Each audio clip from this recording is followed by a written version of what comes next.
तो किसी मित्र ने पूछा है कि ये जो देवी-देवता आ जाते हैं इंसान के अंदर और तब वो नाचते हैं। जैसे उत्तराखंड में ऐसा अक्सर होता है कि ज्योतिषी जी, पंडित जी बोलते हैं कि परिवार में कोई प्रॉब्लम है, तो आपको किसी देवता का, देवी का जागर लगाना पड़ेगा। जागर का मतलब होता है कि उसमें कोई जिसको शमन बोलते हैं, जो कि स्पिरिट्स को मतलब देवताओं का आह्वान करता है। कुछ मंत्र टाइप के बोल के और साथ में एक डमरू बजता है, एक काँसे की थाली बजती है और कभी-कभी ढोल-डमाऊ ड्रम्स कभी-कभी उसके साथ भी। तो वो जब बजने लगते हैं और साथ में वो तो मंत्र जैसी वो कथाएँ होती हैं एक तरीके से देवी-देवताओं के बारे में। और फिर किसी आदमी पे कंपन होता है, जिस पे देवता अ, आता है। और बहुत बार वो कुछ-कुछ बोलता भी है देवता। तो ये क्या है? तो भई इसमें जो साइंस का सहारा तो ज़्यादा ले नहीं सकते हम, क्योंकि साइंस ऐसी चीज़ के साथ अभी काम कर नहीं सकती, उसके पास टूल्स नहीं है। साइंस वहीं तक जा सकती है जहाँ तक कि ये जो हमारे उपकरण हैं, जितना-जितना वो पकड़ सकते हैं बस।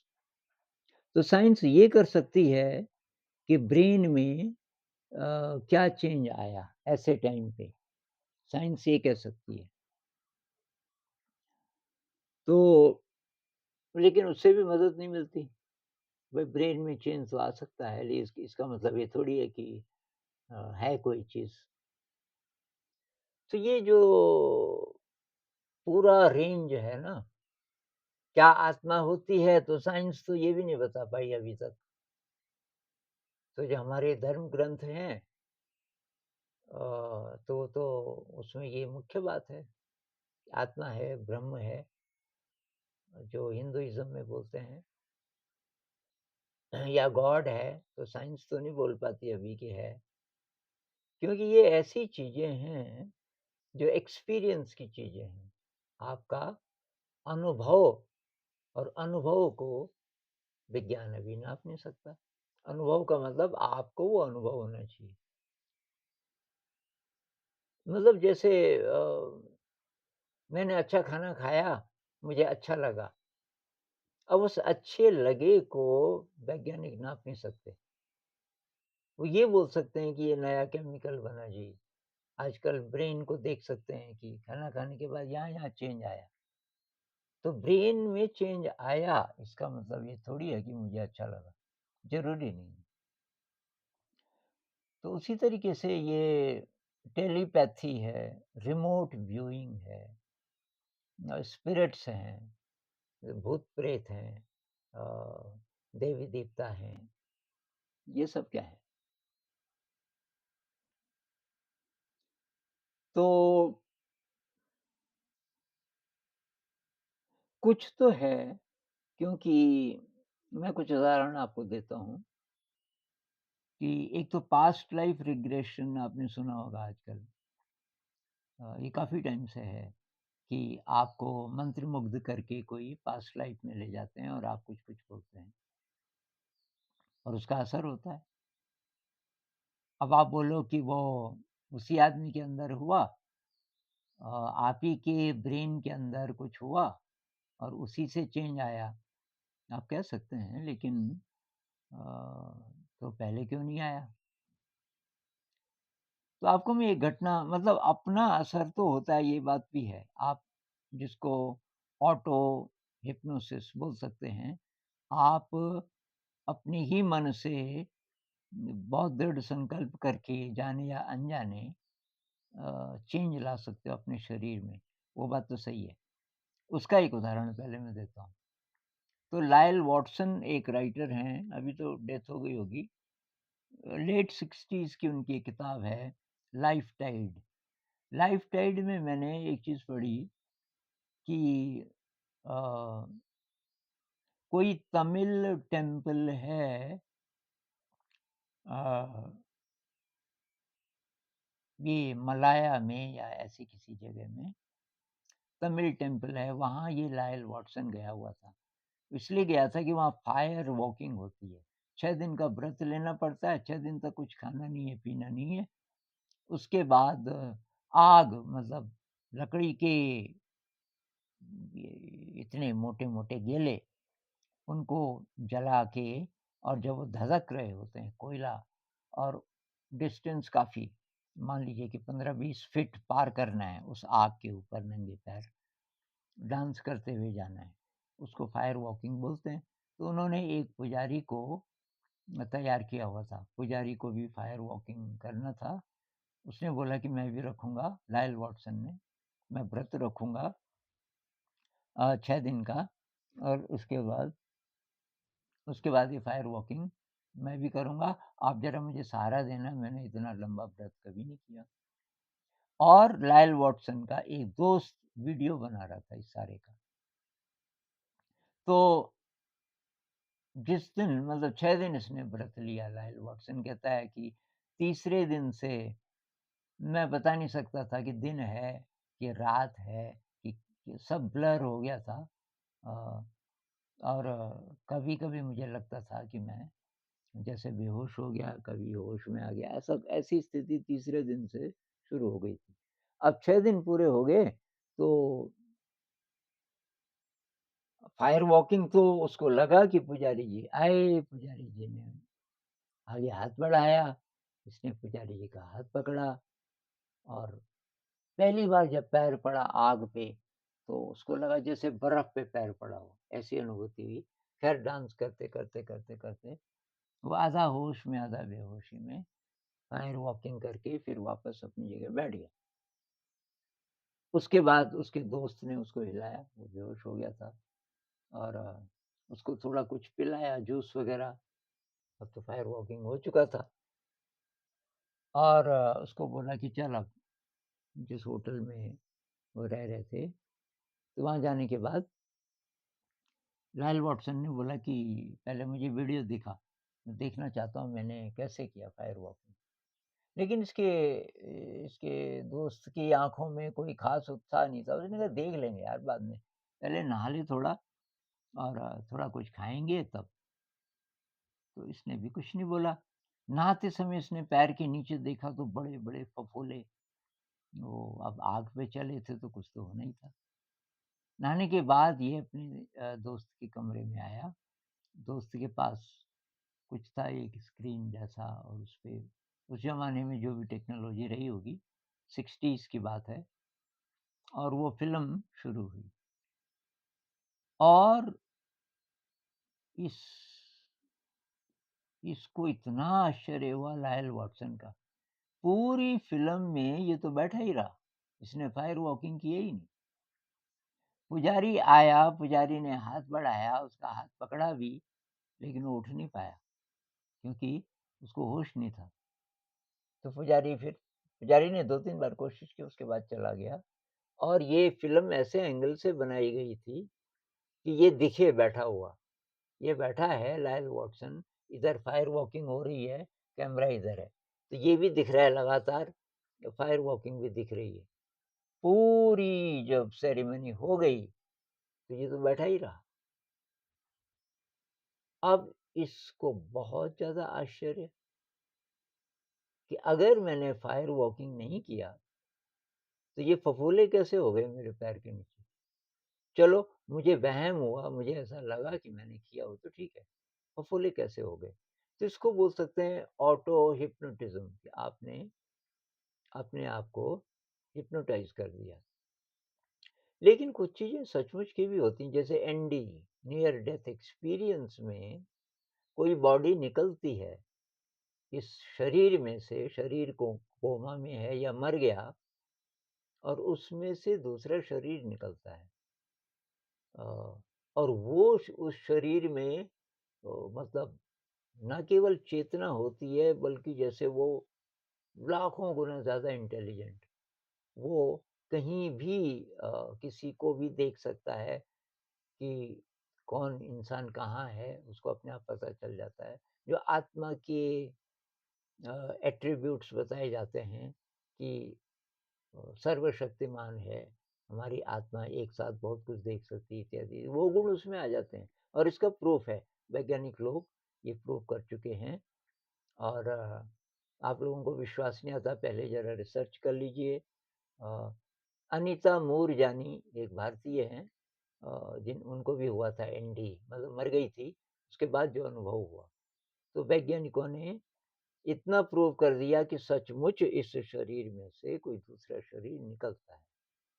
अब वो जो-जो अनुभव बताते हैं, वो सब तो वैज्ञानिक नहीं पकड़ सकते, लेकिन इतना 100% वो प्रूव कर चुके हैं, इस शरीर में से कोई दूसरा शरीर निकलता है और उस शरीर की इंटेलिजेंस बहुत कमाल, मतलब सुपर इंटेलिजेंट कोई चीज़ है। उसी को आत्मा कहते थे पुरानी भाषा में। अब अगर आत्मा होती है, दूसरा प्रश्न है क्या पुनर्जन्म होता है? पुनर्जन्म नहीं होता तो फिर ये जो हिंदुइज़्म में, बुद्धिज़्म में, तो इसी पे आधारित हैं बहुत सारी बातें। पुनर्जन्म, ये जो थ्योरी है कर्म की, अच्छे कर्म करो, उसका अच्छा फल मिलेगा। और अब जैसे हमारे रमण महर्षि हैं, संत लोग हैं, ये भी बोलते हैं कि भई पुनर्जन्म, आत्मा भगवद गीता में है कि आत्मा नया शरीर धारण करती है, जब तक हम शुद्ध नहीं हो जाते, जन्म लेते रहते हैं, इत्यादि।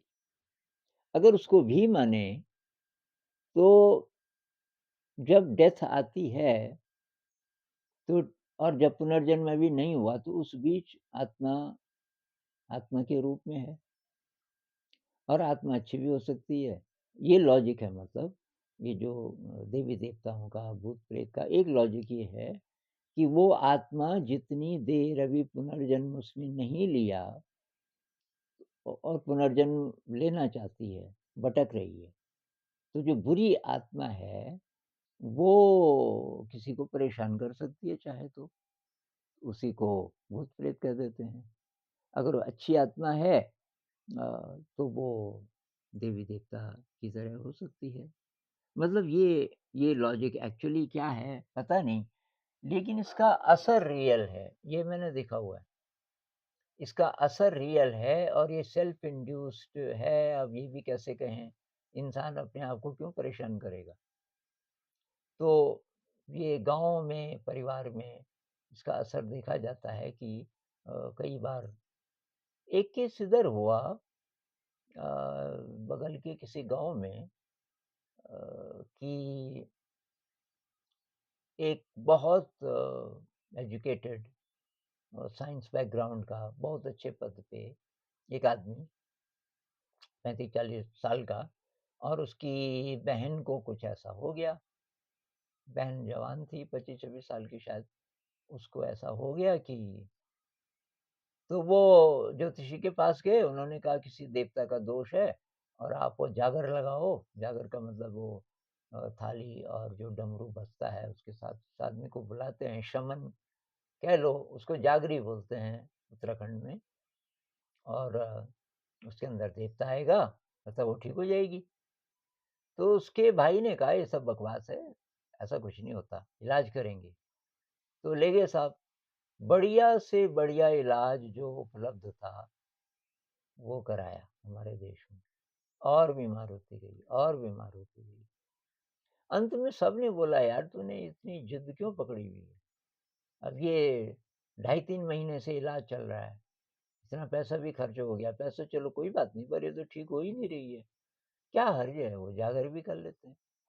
तो साहब जागर हुआ और उसके अंदर आया, देवी आई और देवी ने कुछ-कुछ बोला, ऐसे-ऐसे करना पड़ेगा। अगले दिन वो ठीक हो गई, उस दिन से वो ठीक। तो कोई साइकिक फ़ील्ड तो है और ये युंग ने भी बोला। आपने सिगमंड फ्रॉइड का नाम सुना होगा, जो आधुनिक मनोविज्ञान के फादर माने जाते हैं, बहुत बड़ा नाम है, सिगमंड फ्रॉइड। उनके साथी थे कार्ल युंग। तो कार्ल युंग ने कलेक्टिव अनकॉन्शियस का कॉन्सेप्ट दिया कि हमारा जो अचेतन मन है, उसका कोई हिस्सा सभी के अचेतन मन से जुड़ा हुआ है। पूरी मनुष्य जाति का जो मन है, उसका कोई लिंक इस कलेक्टिव अनकॉन्शियस के साथ है, जिसमें सारी यादें पड़ी हुई है, सारा ज्ञान मनुष्य जाति का। अभी जो अभी का ज्ञान ही नहीं, कभी-कभी, और वहाँ से हम एक्सेस कर सकते हैं। अगर हम वहाँ से एक्सेस कर सकते हैं, तो पता नहीं क्या-क्या चीज़ है। और इसके अलावा टेलीपैथी है, रिमोट व्यूइंग है, अमेरिकन जो आर्मी है, उनका जो डिफेंस वाला विभाग है, उनके साथ रिमोट व्यूअर्स रहे हैं पहले से, कि रिमोट व्यूअर यहीं से बता देते हैं कि मंगल पे पानी होगा कि नहीं होगा, और उनकी बातों के आधार पे फिर बड़े-बड़े फैसले होते हैं कि तब जाकर के देखना पड़ेगा, ये करना पड़ेगा वो। तो उन पे विश्वास इसलिए कि उनकी बातें बहुत सारी प्रूव हुई होंगी कि ये सच है, इस पे आपको रिसर्च करनी पड़ेगी। उसी तरह टेलीपैथी है। तो कुछ तो है रियलिटी। अब मैं एक एक कहानी और सुना देता हूँ आपको। अ, मैं ये प्रूव नहीं कर रहा कि देवी-देवता होते ही हैं, कि भूत-प्रेत होते ही हैं। मैं कह रहा हूँ हमें ओपन रहना चाहिए। कोई रियलिटी का ऐसा क्षेत्र है जहाँ विज्ञान की अभी तक पहुँच नहीं है, और पता नहीं अभी कितना टाइम लगे, वहाँ तक कोई जा नहीं पाया। क्योंकि ये ओवर जो कॉन्फिडेंस है विज्ञान पे, मेरे ख्याल से अभी ठीक नहीं है। बहुत कुछ कर दिया विज्ञान ने, लेकिन इस मैटर के आधार पे। और कुछ वैज्ञानिक कहते हैं, डेविड बोम कहता है कि और प्रकार के भी मैटर हो सकते हैं, जो एटम से नहीं बना। आपने डार्क मैटर, डार्क एनर्जी सुना होगा। तो वो तो कहते हैं इसी ब्रह्मांड का हिस्सा है। डार्क इसलिए कहते हैं कि उसके बारे में पता नहीं चला। इसी का भी जो बड़ा हिस्सा है, कहते हैं 96% हमारे ब्रह्मांड का जो हिस्सा है, वो डार्क एनर्जी और डार्क मैटर है, जिसके बारे में कुछ नहीं पता अभी वैज्ञानिकों को। 4 ही प्रतिशत है ये मैटर जिसके साथ विज्ञान काम कर सकती है। तो पहले तो इसी ब्रह्मांड का भी 96%, और हम भी उसी से बने। मतलब हमारे वजूद का 96% ऐसा है जिसको विज्ञान देख ही नहीं सकता। हो सकता है मिस्टिक्स जानते हों उसके बारे में, हो सकता है कि वहाँ ये सारी चीज़ें हों। लेकिन डेविड बोम ये कहता है कि और प्रकार की भी मैटर हो सकते हैं, जिससे और प्रकार के भी ब्रह्मांड बने हुए हो सकते हैं। कौन जाने? तो एक तो ये। अब अंत में मैं एक कहानी आपको सुनाता हूँ, सच्ची कहानी, जो कि ये युंग हैं। तो युंग के एक दोस्त थे, आप ये सर्च करना, दोस्त का नाम मैं भूल गया, रेन मेकर कार्ल युंग, ऐसे आप टाइप करना वो कहानी आ जाएगी, कल मैंने पढ़ा। तो युंग का एक जिगरी दोस्त था, और वो दोस्त उस जगह गया हुआ था, चीन की कहानी है, चाइना की, जहाँ की क्रिश्चियंस भी रहते थे, और इधर से चाइनीज़ भी रहते थे, और अकाल पड़ गया। वहाँ अकाल पड़ गया बहुत ज़्यादा, कुछ सालों से बारिश नहीं हुई थी। लोग वहाँ से जा रहे थे, क्योंकि फसलें नहीं हो रही थी, और पता चला कि रेन मेकर को लाए जाने की बात चल रही है। तो ये जो युंग का दोस्त था, Jung J-U-N-G, Karl Jung, J-U-N-G type करना आप। तो युंग बहुत बड़ा आधुनिक मनोविज्ञान में बहुत बड़ी हस्ती हैं। अभी तो डेथ हो गई, काफ़ी पहले डेथ हो गई थी। तो युंग के ये जो दोस्त हैं, इनको पता चला, ये भी साइकोलॉजिस्ट थे, कि रेन मेकर का क्या मतलब? आदमी बारिश कैसे कर सकता है?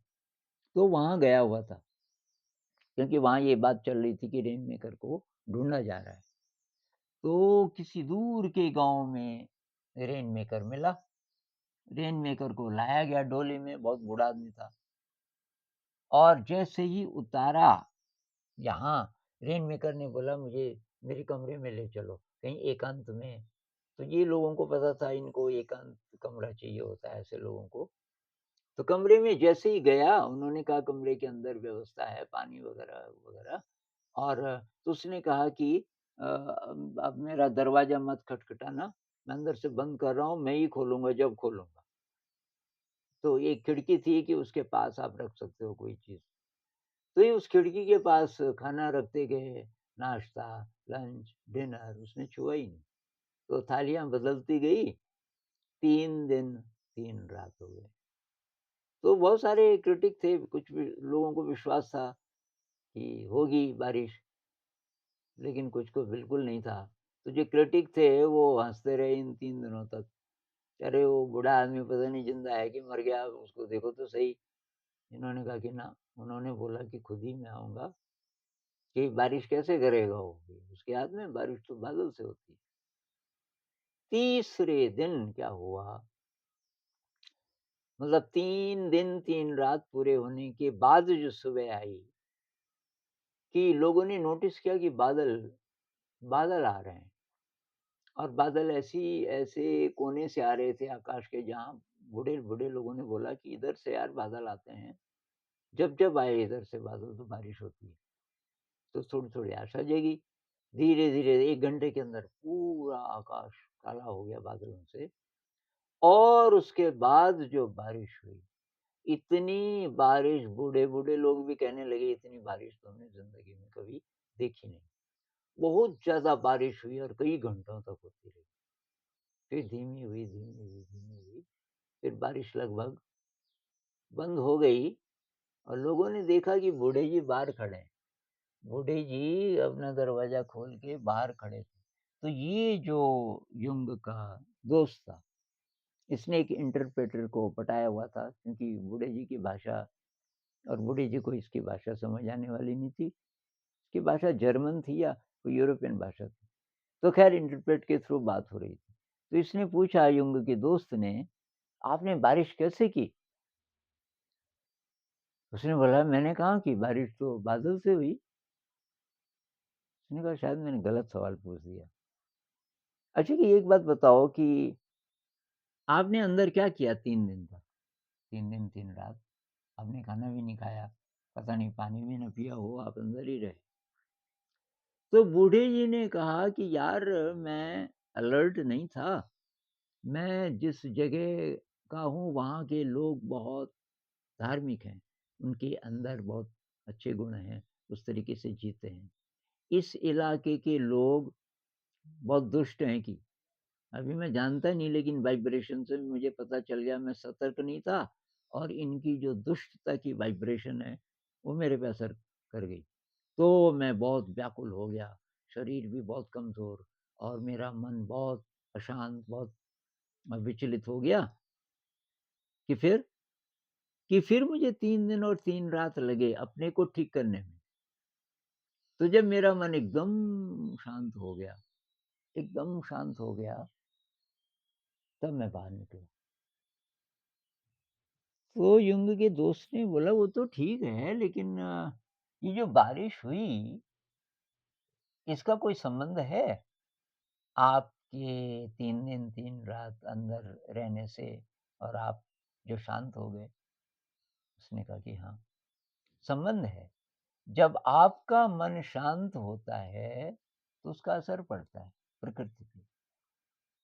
ये सारे के सारे लोग यहाँ की, इनकी ज़िंदगी में बहुत ज़्यादा क्रूरता है, दुष्टता है, ऐसा लगता है। तो इनकी जो तरंगें हैं, वो बहुत नेगेटिव हैं।